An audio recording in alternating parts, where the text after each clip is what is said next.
Halo semuanya, apa kabar kalian semua? Selamat pagi, siang, sore, dan malam kepada kalian semua yang sedang mendengarkan ibadah remaja ini dimanapun dan kapanpun kalian berada. Sebelumnya gimana nih kabarnya tadi? Aku sempat tanya nih. Semoga kita semua masih baik-baik aja ya, karena kan abis udah liburan. Jadi semoga kita semua masih semangat. Nah, sebelumnya aku ingin mengucapkan selamat datang di ibadah remaja online pada hari ini. Terutama hari ini kita lagi ketemu dalam bentuk YouTube. Jadi semoga teman-teman bisa tetap nyaman ya nontonnya. Nah, untuk mengawali ibadah pada hari ini, marilah kita menyanyikan lagu bersama dari PKJ 16. Mari kawan-kawan nyanyi gembira.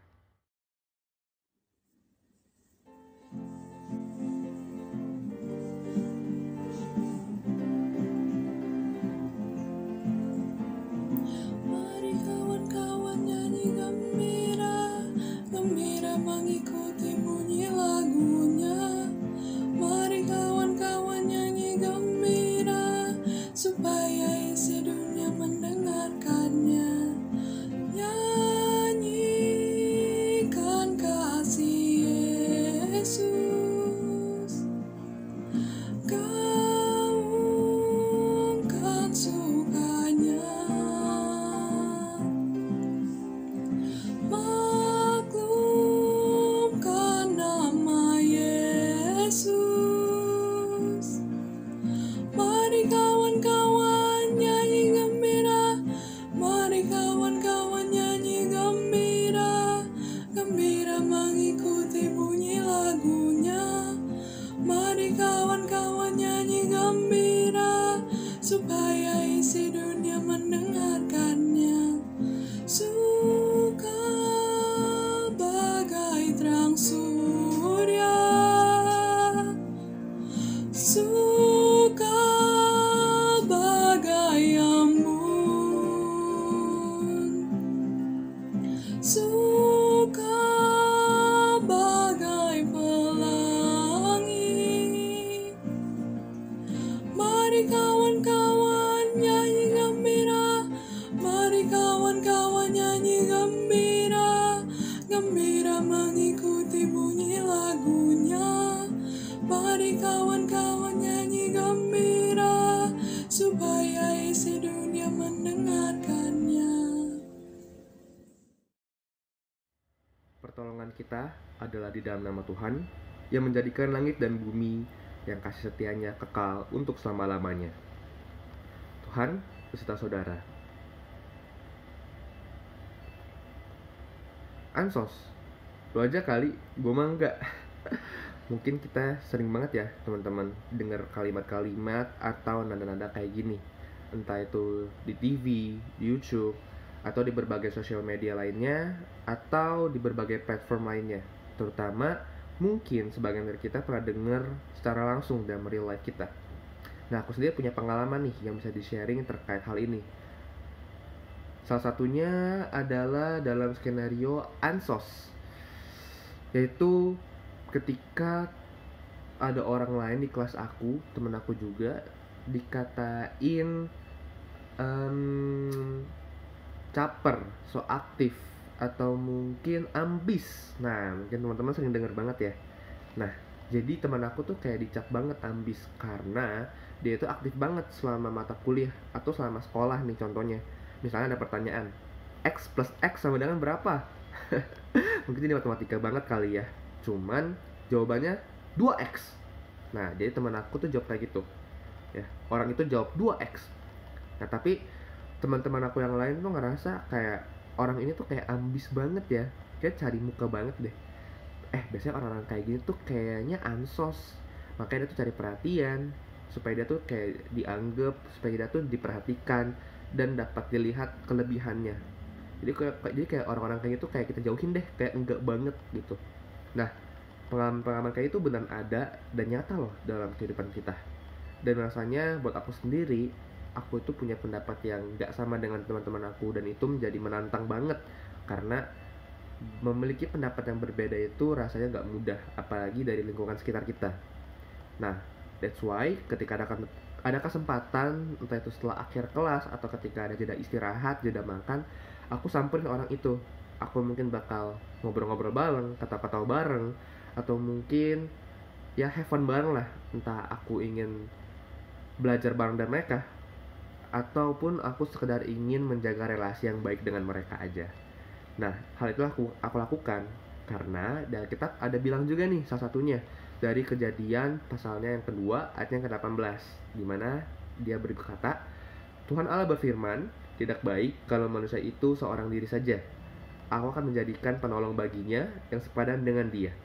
Nah, ayat ini menjadi salah satu referensi bagi aku untuk melakukan hal demikian, karena ayat ini berkata bahwa kita itu perlu menjadi penolong bagi sesama kita, dan penolong ini sepadan dengan dia, yang mana kita semua itu merangkul, saling mencintai, saling mengasihi, saling mendukung, saling mensupport, nggak ngejat satu sama lain, dan karena kita semua itu sama baiknya, setara, sama hebatnya, sama kerennya di mata Tuhan. Nah, tema ibadah ini akan dibahas oleh lanjut loh oleh Kak Pendeta Deborah Rechelina Sumanjuntak. Nah, mungkin kita semua udah nggak canggung lagi ya, kita semua udah tahu ya Kak Deborah itu siapa. Nah, oleh karena itu, sebelum kita lanjutkan, aku ingin berpesan sekali lagi, semoga kita semua bisa tetap tulus, kita semua bisa tetap saling menyayangi, saling merangkul satu sama lain, sebagaimana lagu yang akan kita nyanyikan sekarang dari NKB 193, Aku Hendak Tetap Berhati Tulus.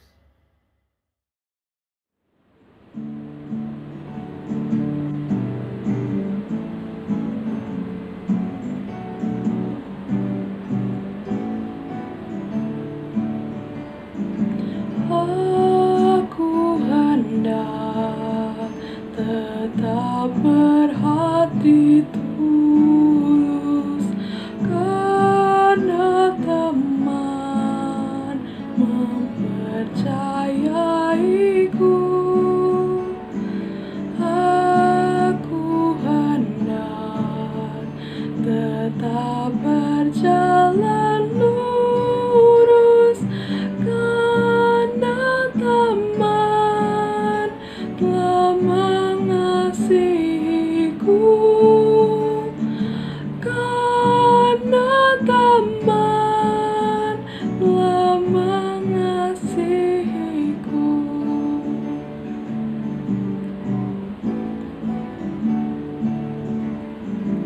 Aku hendak tetap menjadi kawan bagi yang hatinya penat sendu, dan kasihku ingin terus ku bagikan, serta imbalan tiada ku perlu, serta imbalan tiada ku perlu.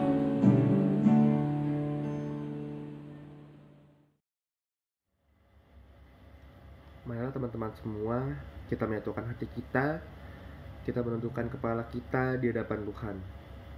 Kita akan berdoa pengakuan dosa, terutama dalam kurun waktu 1 minggu terakhir, dan diserahkan kepada teman-teman untuk berdoa melalui hati teman-teman masing-masing. Mari kita bersatu di dalam doa. Tuhan Yesus Bapa kami yang ada di surga, terima kasih atas berkat dan anugerah yang Tuhan berikan kepada kami. Kami pada hari ini boleh berkumpul kembali bersama-sama dengan teman kami dalam ibadah remaja online via YouTube ini. Terima kasih atas berkat Tuhan kami boleh berkumpul dan kami boleh berdoa kepada Tuhan pada saat ini. Tuhan, kami tahu kami merespon kebaikan yang telah Tuhan berikan kepada kami melalui tindakan kami dalam kehidupan kami sehari-hari. Dan kami menyadari bahwa tidak semua dari tindakan tersebut mungkin berkenan di hadapan Tuhan, ataupun mungkin di hati kami sendiri setelah kami menyadari hal tersebut. Salah satunya adalah ketika kami mengklasifikasikan, membeda-bedakan, mengkotak-kotakan orang lain, salah satunya sebagai antisosial atau sebagai ansos, atau mungkin dengan berbagai cap-cap lainnya yang telah kami berikan kepada mereka. Dan mungkin kami bisa saja melakukannya kepada keluarga kami, teman-teman kami, pacar kami, sesama kami, dan mungkin kepada orang lain yang tidak kami kenal, tapi kami menyakiti hati mereka baik secara langsung maupun tidak langsung Tuhan. Tuhan, dengan ini kami menyadari kesalahan kami, dengan ini kami menyadari keterbatasan kami, dan kami memohon ampun kepada Tuhan. Kami tahu kami manusia yang berdosa, kami tahu kami manusia yang tidak luput dari kesalahan, kami tahu bukan manusia sempurna, tapi kami tahu bahwa kami tetap anak-anak Tuhan yang Tuhan kasihi. Kami tahu tetap anak-anak Tuhan yang berharga dan tetap memiliki hak untuk terus bertumbuh dan berkembang, untuk belajar dari kesalahan kami. Dan kiranya dari pengalaman ini, kami boleh terus meminta pertolongan Tuhan, penyertaan Tuhan, bimbingan Tuhan dalam setiap tahap proses kami untuk boleh bertumbuh dan berkembang, menjadi manusia yang lebih baik, menjadi manusia yang lebih memanusiakan manusia lainnya, dan menjadi anak-anak Tuhan yang lebih baik juga. Kami serahkan seluruh kesalahan kami, seluruh kehidupan kami ke dalam tangan Tuhan. Hanya di dalam nama-Mu kami telah berdoa dan ucap syukur. Kami alaskan doa kami ini kepada Tuhan. Haleluya, puji Tuhan, amin. Untuk sebagai ungkapan penyesalan kita, marilah kita menyanyikan lagu dari Kidung Jemaat 467, Tuhanku bila hati kawanku.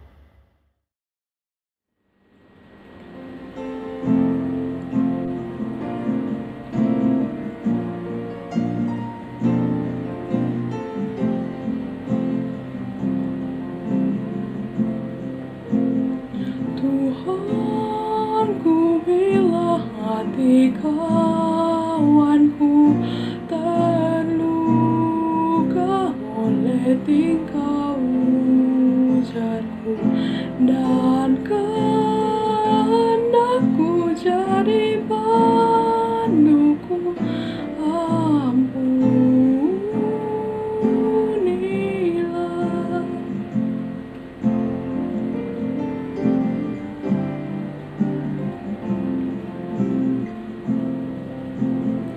Jikalau tuturku tak semena dan aku tolak orang berkesah, pikiran dan tuturku bercela, ampunilah.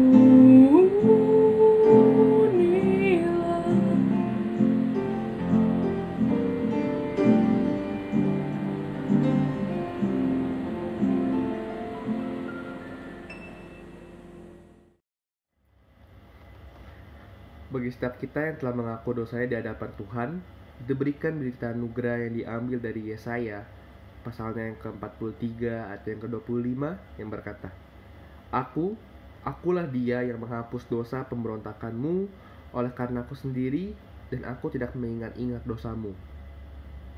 Demikianlah berita anugerah dari Tuhan.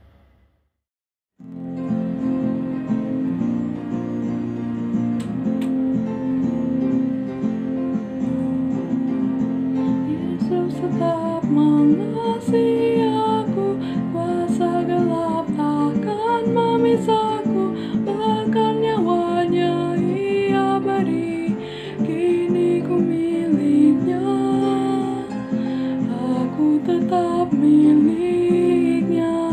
Yesus pun milikku, bukan untuk sementara, tapi selamanya.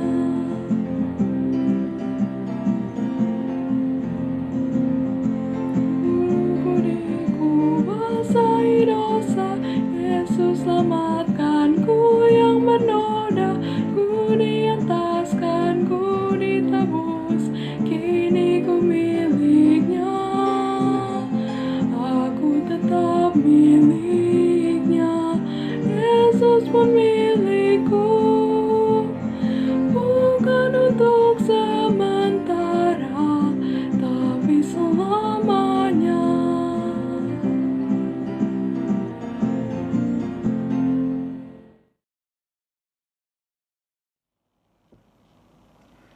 Mari kita mempersiapkan diri untuk membaca dan merenungkan firman Tuhan. Kita berdoa.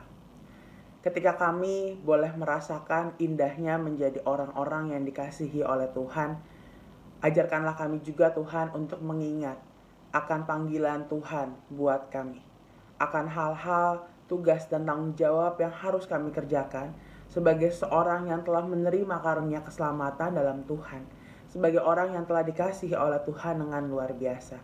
Oleh sebab itu Tuhan, ketika sebentar kami akan membaca dan merenungkan firman-Mu, yang dari dalamnya kami akan mendapat petunjuk apa yang Tuhan kehendaki untuk kami perbuat, maka biarlah Engkau yang boleh menolong kami, supaya kami bisa mengerti apa yang Tuhan ingin kami kerjakan, supaya kami juga dimampukan dengan Roh Kudus yang telah Kau curahkan buat setiap orang percaya, untuk bisa menghasilkan buah-buah yang baik dalam kehidupan kami. Maka kuasailah hati dan pikiran kami Tuhan, supaya waktu ini sungguh menjadi waktu di mana kami mengalami sebuah sapaan dari Tuhan. Berfirmanlah Tuhan di tengah-tengah umat-Mu. Dalam nama Tuhan kami Yesus Kristus kami berdoa. Amin. Bacaan kita hari ini diambil dari 2 Timotius pasal 3 ayat 1 sampai yang kelima. Saya akan bacakan buat kita semua. Ketahuilah bahwa pada hari-hari terakhir akan datang masa yang sukar. Manusia akan mencintai dirinya sendiri dan menjadi hamba uang. Mereka akan membual dan menyombongkan diri. Mereka akan menjadi pemfitnah. Mereka akan berontak terhadap orang tua dan tidak tahu berterima kasih.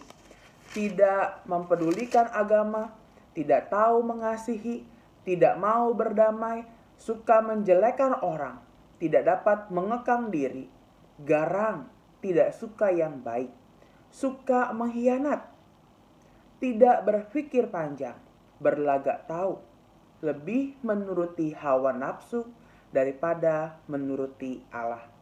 Secara lahiriah mereka menjalankan ibadah mereka, tetapi pada hakikatnya mereka memungkiri kekuatannya.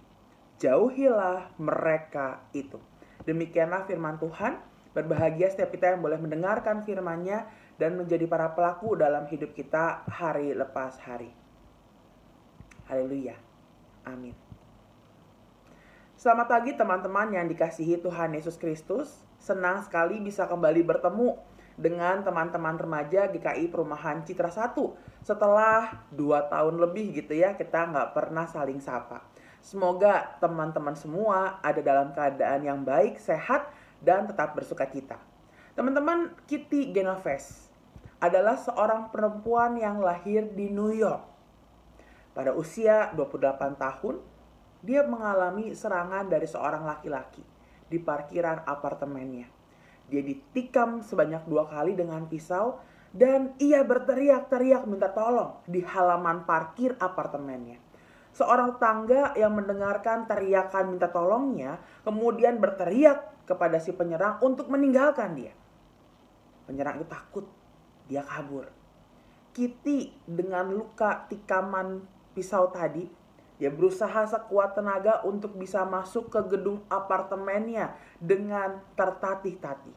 Tapi toh luka itu membuat dia sangat kesakitan sampai akhirnya dia gak bisa masuk ke apartemennya. Dan yang menyedihkannya adalah tidak ada satupun orang yang keluar untuk membantu dia. Kemudian apa yang terjadi? Ternyata penyerang itu kembali lagi. Lalu dia melihat Kitty masih tergeletak di luar apartemennya. Dan dia kemudian menikamnya lagi, memperkosanya, dan mencuri semua uang miliknya. Teman-teman, kejadian itu diketahui oleh 37 orang. Tetapi tidak ada satupun yang datang keluar untuk menolong Kitty.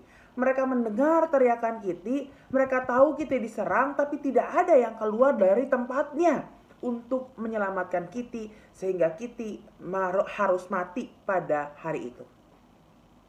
Teman-teman, fenomena ini disebut dengan fenomena bystander effect.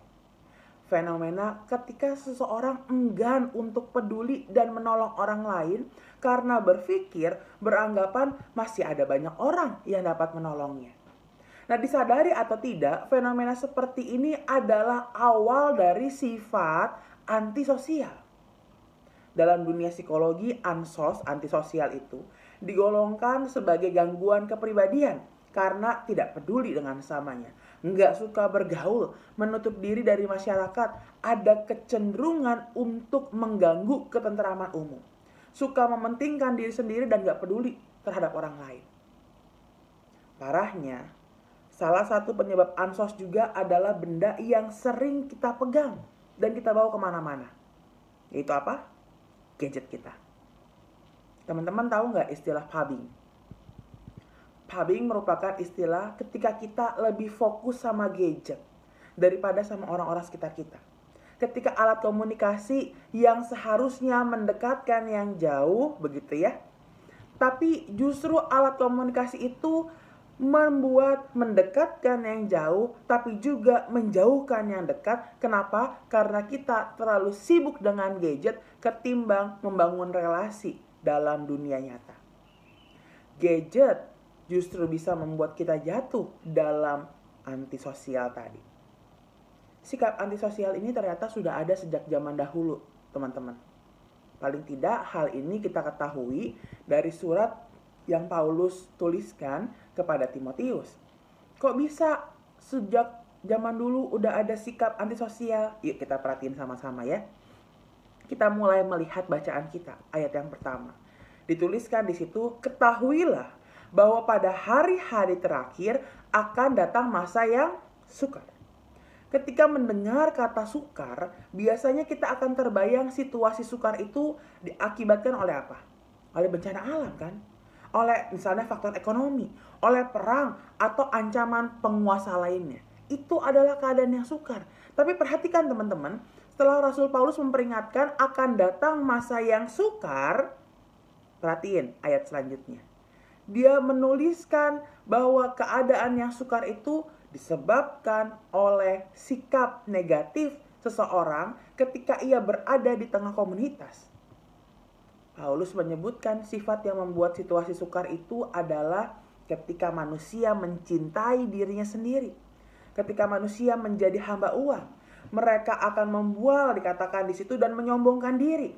Mereka akan memfitnah, mereka akan berontak terhadap orang tua, nggak tahu terima kasih, nggak peduli dengan agama, nggak tahu mengasihi, tidak mau berdamai, suka menjelekkan orang, nggak dapat mengekang dirinya, garang, tidak suka yang baik, suka berkhianat, tidak berpikir panjang, sok tahu, lebih menuruti hawa nafsu daripada menuruti Allah.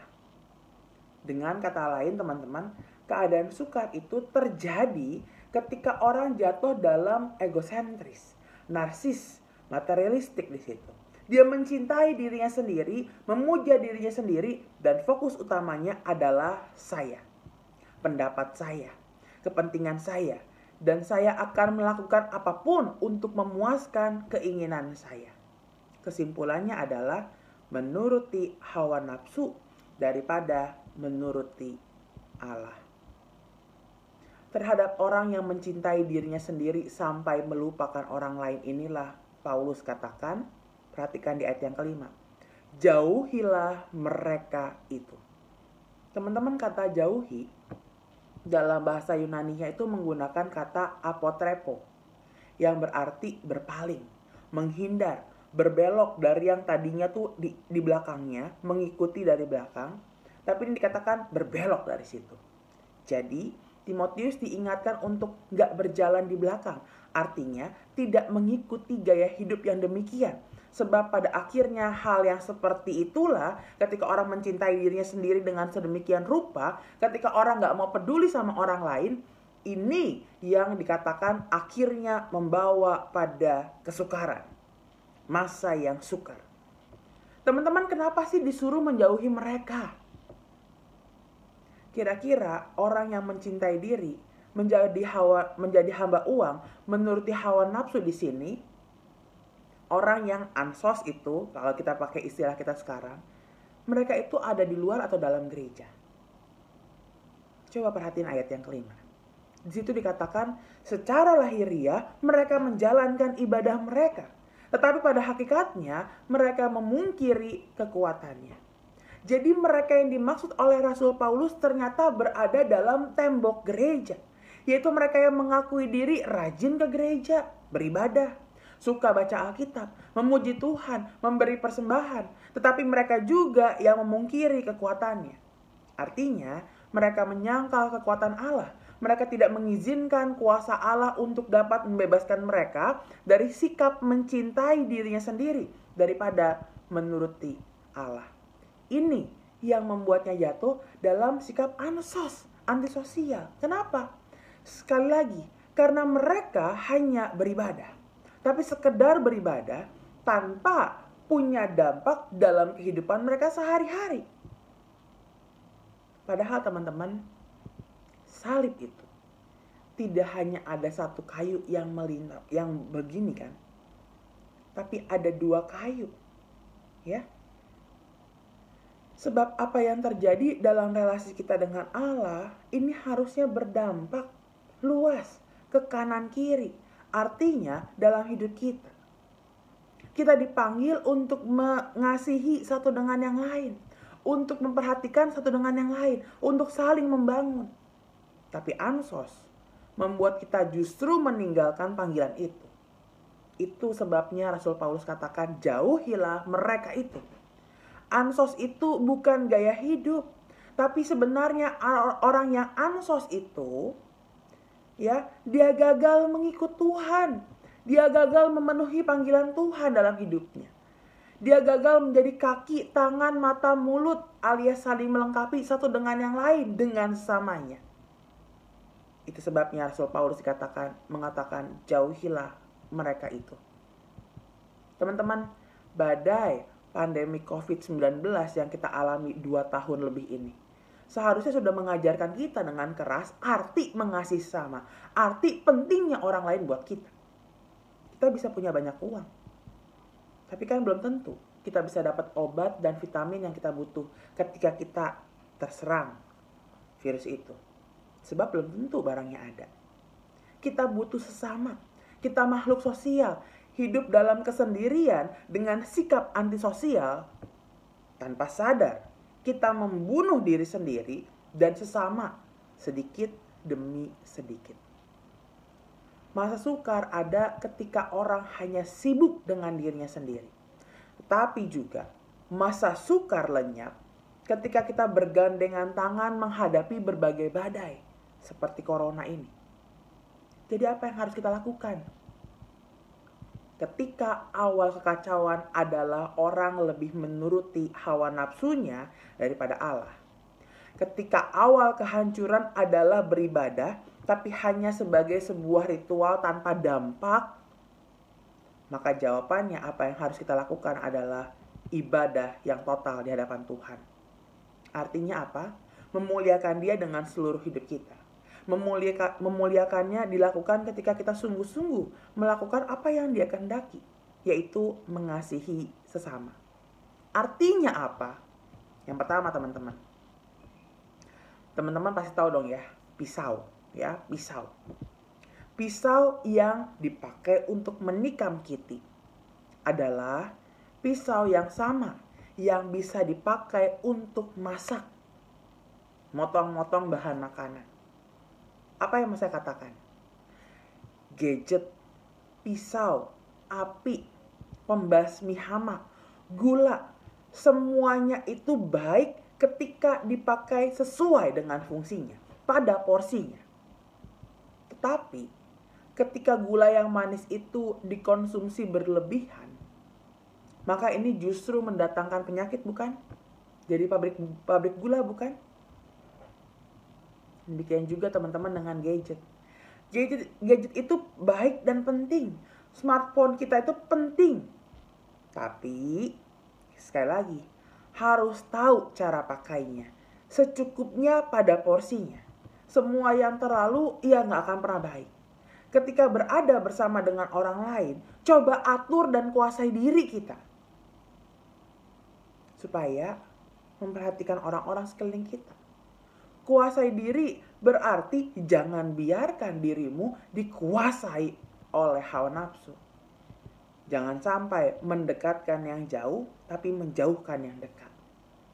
Yang kedua teman-teman, suatu kali ada selebgram ya, dia mempost di IG story-nya bahwa dia cerita gitu ya, dia mau kasih bantuan sama driver transportasi online ya. Dia pesan makanan dan sebenarnya yang mau dia lakukan adalah kalau makanannya datang dia mau kasih makanan juga ya buat orang itu dan juga sejumlah uang gitu ya. Entah kenapa dia punya dorongan itu tiba-tiba ya. Maka dia pesan makanan, Gojeknya datang, sorry gitu ya. Tapi ketika udah datang pesanannya, dia itu nggak sempat untuk ambil. Yang ambil papanya. Maka pengantarnya itu keburu pergi. Wah, dia kaget banget ya. Aduh, kok keburu pergi? Lalu apa yang dia lakukan? Dia mencoba mencari cara untuk bisa menghubungi pengantarnya itu, ya, drivernya itu. Dia bilang, tolong Pak balik lagi sekarang ke rumah saya. Tolong Pak, saya mau kasih sesuatu buat Bapak. Bapaknya balik, dia kasih tuh ya apa yang sudah dia siapkan. Dia kasih makanan yang udah dia siapin. Dia kemudian kasih juga sejumlah uang. Dia bilang, saya udah siapin ini buat Bapak. Ya, jadi Bapak tolong balik dan terima kasih Bapak sudah balik. Ini apa yang saya sudah siapkan buat Bapak. Semoga jadi berkat ya, dia bilang gitu ya. Lalu si Bapak itu pergi, dia berterima kasih sekali sama selebgram ini.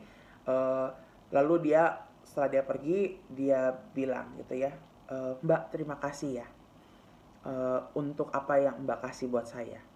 Saat ini pas banget, saya lagi butuh dana untuk istri saya yang lagi sakit, dia bilang gitu. Terima kasih ya Mbak. Dia terharu banget dengan apa yang dilakukan oleh selebgram ini.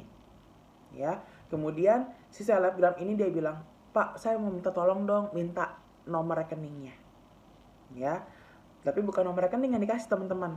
Yang dia kasih adalah screenshot saldo akhirnya. Karena dia nggak ngerti tuh cara ngirim nomor rekeningnya gimana. Dan tahu nggak ada berapa saldo di rekeningnya? Tinggal 5.000 perak. Ya, kemudian selebgram ini kiriminlah sejumlah uang. Namun cerita yang dia post di IG story-nya ini menginspirasi para pengikutnya. Mereka kemudian melakukan hal yang sama. Dan dalam satu hari, teman-teman tahu, terkumpul dana 100 juta buat menolong si abang ini untuk bisa membawa istrinya untuk dioperasi. Teman-teman, apa yang mau saya sampaikan di poin kedua? Kalau yang pertama, harus tahu waktunya, porsinya, atur di situ. Harus bisa menguasai diri supaya kita nggak diikat oleh hawa nafsu.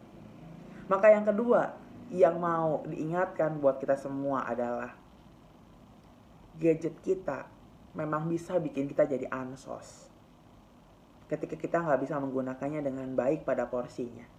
Tapi juga jangan lupa, gadget itu bisa membuat kita jadi berkat buat orang lain. Bisa menginspirasi orang lain. Tadi yang dilakukan oleh selebgram itu. Atau kita juga tahu kan, ada platform misalnya seperti platform tertentu yang mengumpulkan sejumlah dana untuk orang-orang yang memang butuh untuk dibantu. Jadi sekali lagi teman-teman, gadget itu memang kebutuhan utama kita saat ini. Semuanya pakai gadget. Tapi jangan sampai hidup kita justru jadi rusak karena penggunaan gadget yang tidak pada porsinya. Kita punya kuasa dan pilihan kok untuk nahan diri agar nggak jatuh menjadi ansos. Menjadi ansos bukan sekedar jatuh bersikap yang merugikan diri sendiri dan orang lain. Tapi ketika kita menjadi orang yang ansos, antisosial, kita gagal menjadi seorang pengikut Kristus. Karena pengikut Kristus harusnya punya hati yang peduli memperhatikan sesamanya. Ini panggilan Tuhan buat setiap kita. Maka teman-teman, yuk kita belajar. Kendaliin diri, kekang diri, kuasai diri, supaya kita nggak terlena dengan gadget ini. Tapi kita bisa menggunakannya sesuai pada fungsinya. Sehingga ini jadi berkat buat banyak orang dan juga memuliakan nama Tuhan. Kiranya Tuhan menolong kita supaya kita nggak ansos, antisosial bukan gue gitu ya. Dan juga berharap bukan orang lain. Tapi kita boleh hidup saling memperhatikan satu sama lain. Tuhan menolong kita semua. Amin.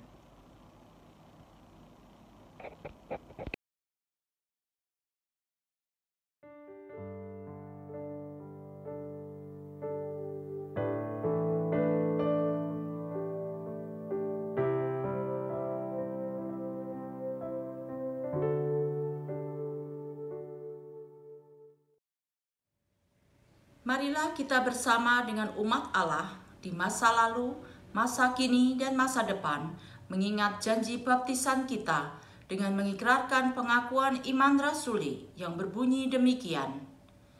Aku percaya kepada Allah, Bapa yang Maha Kuasa, Khalik langit dan bumi, dan kepada Yesus Kristus anaknya yang tunggal Tuhan kita, yang dikandung daripada Roh Kudus, lahir dari anak darah Maria, yang menderita sengsara di bawah pemerintahan Pontius Pilatus, disalibkan, mati dan dikuburkan, turun ke dalam kerajaan maut.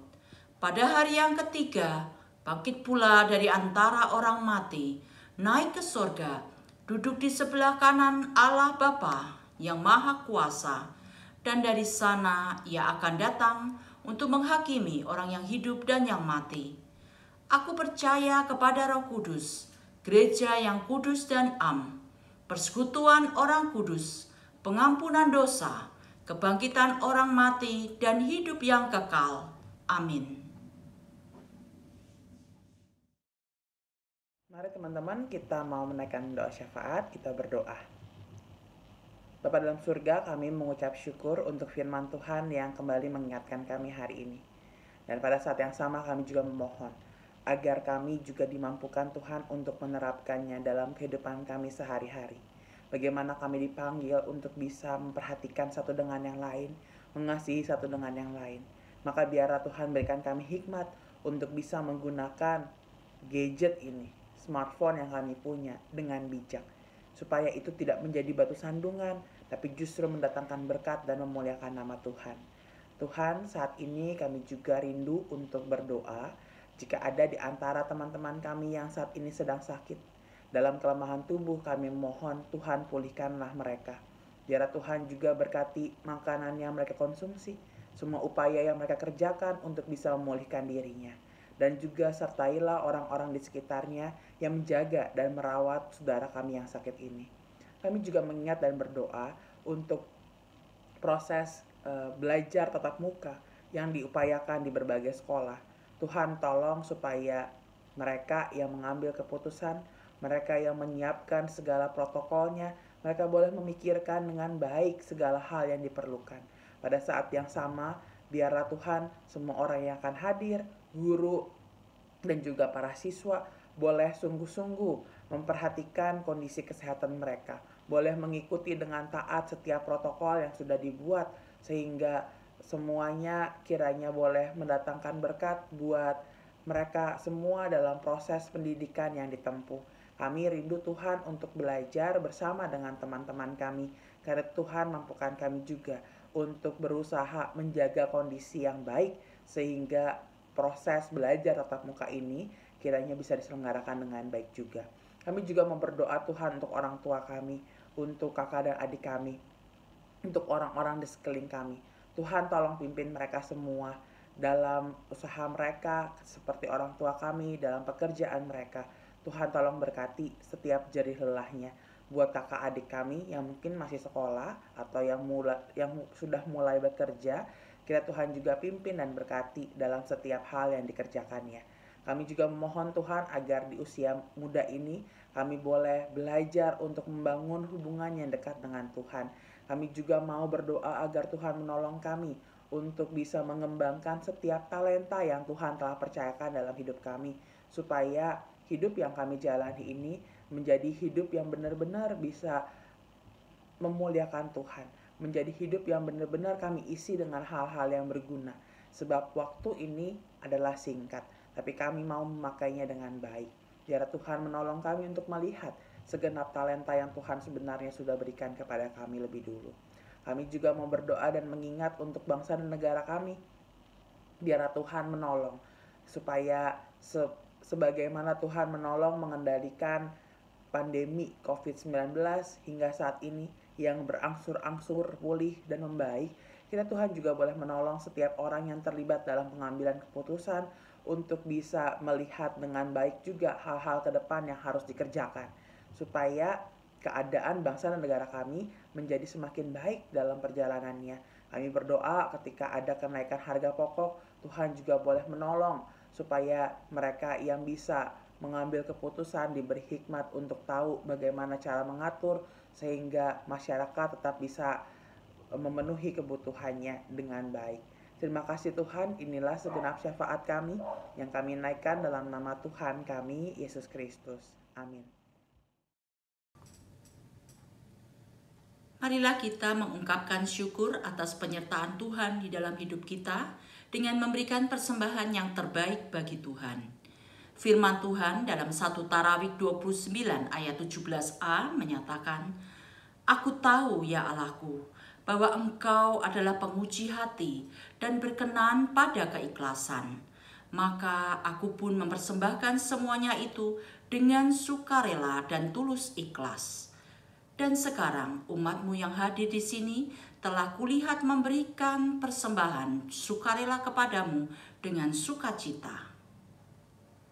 Persembahan dapat saudara simpan di dalam amplop dan dapat dimasukkan ke dalam kotak persembahan setiap hari Senin hingga Minggu dari pukul 9 sampai dengan pukul 14 di depan ruang TU gereja dengan menerapkan protokol kesehatan. Atau saudara dapat mentransfernya melalui barcode dan rekening GKI Perumahan Citra 1 dengan menambahkan RP22 sebagai kode transfer.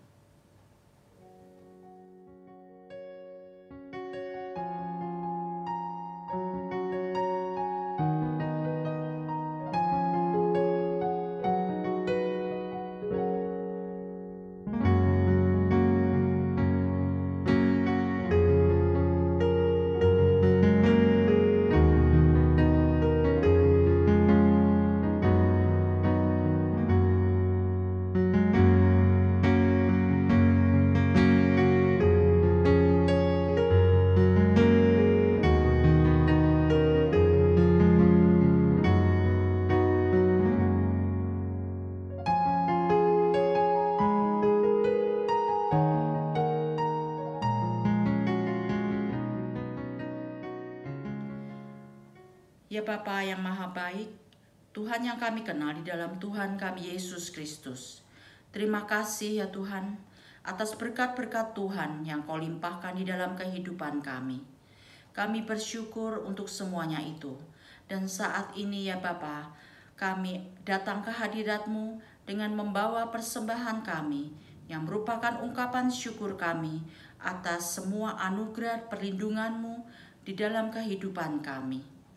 Terima kasih ya Bapa, Engkau telah mengajarkan kami, tidak hanya kami dapat memberikan materi kami, tapi kami juga boleh memberikan persembahan diri kami, persembahan tenaga dan waktu kami, hanya untuk kemuliaan nama Tuhan. Tolong kami ya Tuhan, majelis jemaat juga aktivis yang akan mengelola persembahan ini, agar boleh kami pergunakan dengan penuh tanggung jawab.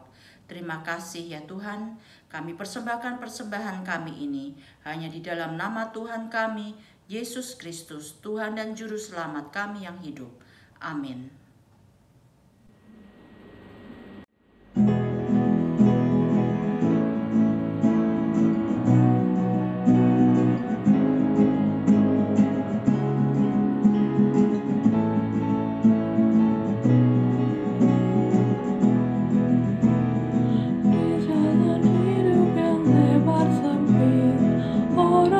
Di mengerang, tolong mereka yang dalam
hari ini melalui firman Tuhan kita diingatkan untuk jangan jadi ansos. Ansos, lo aja kali, gue enggak, kan gitu tema kita ya.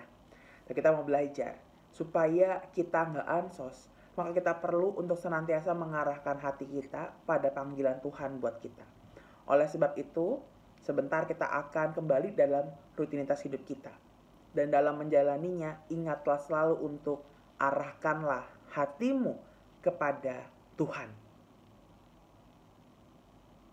Jadilah saksi Kristus. Terpujilah Tuhan. Kini terimalah berkat Tuhan. Tuhan memberkati engkau dan melindungi engkau. Tuhan menyinari engkau dengan wajah-Nya dan memberi engkau kasih karunia. Tuhan menghadapkan wajah-Nya kepadamu dan memberi engkau damai sejahtera sekarang dan selamanya. Haleluya. Amin. Bapa, terima kasih.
Satu hal yang ku rindu,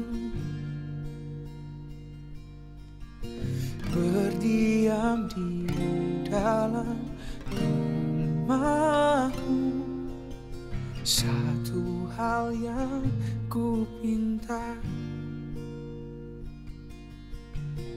menikmati bait-Mu Tuhan.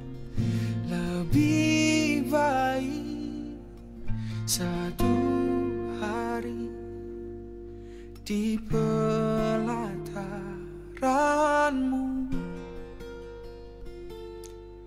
daripada 1000 hari di tempat lain.